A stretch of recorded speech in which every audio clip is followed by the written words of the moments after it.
NDA की बैठक में सीट बंटवारे पर सहमति बनी। सबसे ज्यादा सीटों पर लड़ेगी कांग्रेस, घोषणा आज। महाराष्ट्र विधानसभा चुनाव में अब 1 महीने से भी कम का समय शेष रह गया है, जिसको लेकर राजनीतिक पार्टियों के बीच गर्माहट तेज है। वहीं दूसरी ओर महाविकास अघाड़ी के बीच 4 घंटे से ज्यादा समय तक चली मैराथन मंथन के बाद सीट बंटवारा करीब करीब तय हो गया। मंगलवार की रात शिवसेना यूबीटी के नेता संजय राउत ने इसकी घोषणा करते हुए कहा कि बुधवार को कांग्रेस, एनसीपी, शरद पवार और शिवसेना यूबीटी के शीर्ष नेता मीडिया के सामने सीट बंटवारे की जानकारी देंगे।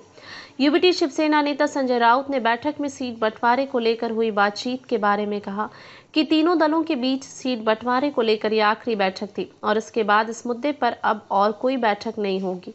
उन्होंने कहा कि कांग्रेस और शिवसेना के बीच सीटों के बंटवारे पर पेंच फंसा था, जिसके कारण तीनों दल अपने उम्मीदवारों की सूची नहीं घोषित कर पा रहे थे।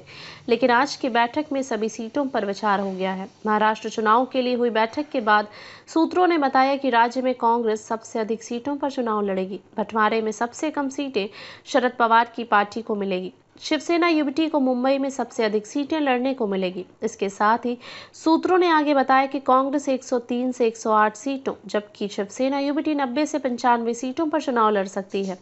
वहीं राकांपा शरद पवार को 80 से 85 सीटें देने पर सहमति बनी है। सपा और आम आदमी पार्टी जैसे अन्य सहयोगियों को 10 से कम सीटों में निपटाया जाएगा। महाराष्ट्र विधानसभा में 288 सीटें हैं। चुनाव में अब 1 महीने से भी कम का समय शेष रह गया है और इसके बावजूद महाविकास अघाड़ी में सीटों का बंटवारा नहीं हो पाने को लेकर सत्तारूढ़ महायुति के नेता लगातार इस पर तंज कस रहे थे। हालांकि भाजपा, शिवसेना, शिंदे, राकांपा, अजीत के बीच सीटों का बंटवारा पहले ही हो गया है और ये दल इसके अनुरूप अपने उम्मीदवारों की सूची भी जारी कर रहे हैं। इस गठबंधन में सबसे अधिक सीटों पर भाजपा चुनाव लड़ रही है।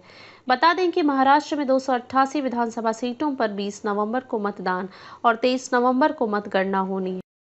अगर आपको हमारी वीडियो अच्छी लगी हो तो वीडियो को लाइक करें और चैनल को सब्सक्राइब करें और ताज़ा खबरों के लिए जुड़े रहिए मुंबई हलचल के साथ।